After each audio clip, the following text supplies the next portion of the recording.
Hey, y'all, come look at this.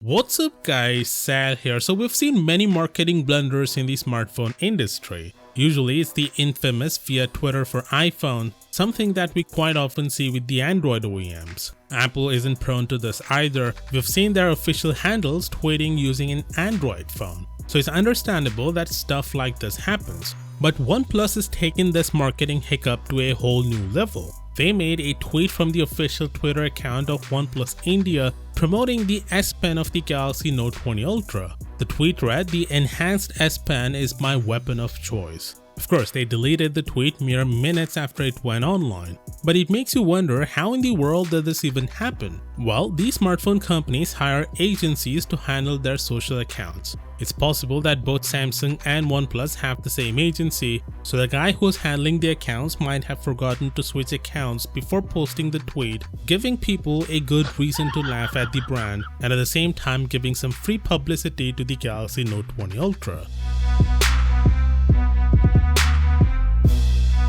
OnePlus has admitted that they deliberately slowed down the OnePlus 9. A couple of days ago, Anand Tech found through their testing that OnePlus 9 and 9 Pro reduces its performance while using popular apps on the Play Store. The popular apps include pretty much everything except benchmarking apps like Geekbench. Whenever the phone detects that you're using any benchmarking app, the phone uses all of its cores including the Prime X1 core, and then when you're done, it shifts the load to the less powerful cores. This results in OnePlus 9 users getting reduced performance of apps including the likes of Google Chrome, Twitter, YouTube, pretty much all of the popular apps. OnePlus responded to this, admitting that they actually do it for better battery life on their latest phones. Now, some of OnePlus fans would argue that they don't find any negative here, as they would happily give up performance for better battery life and heat management. If you have similar thoughts, then you're totally getting this wrong.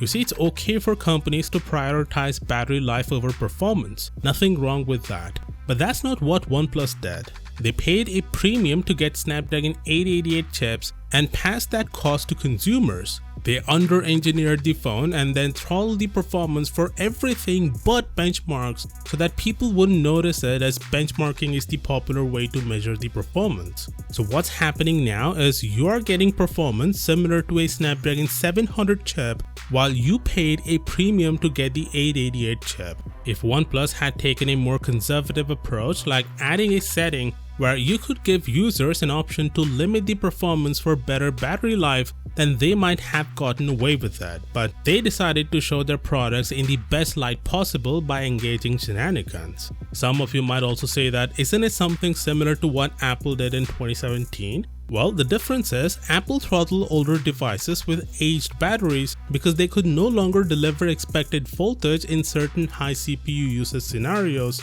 resulting in sudden shutdowns. They were trying to prolong the life of older devices. Also, unlike OnePlus, Apple never turned off the throttling when iOS detected a benchmarking software. The only real commonality here is that in both cases, the companies should have clearly communicated what they were doing and why. Anyway, let me know what you think about this down in the comments. And as always, I'll see you tomorrow.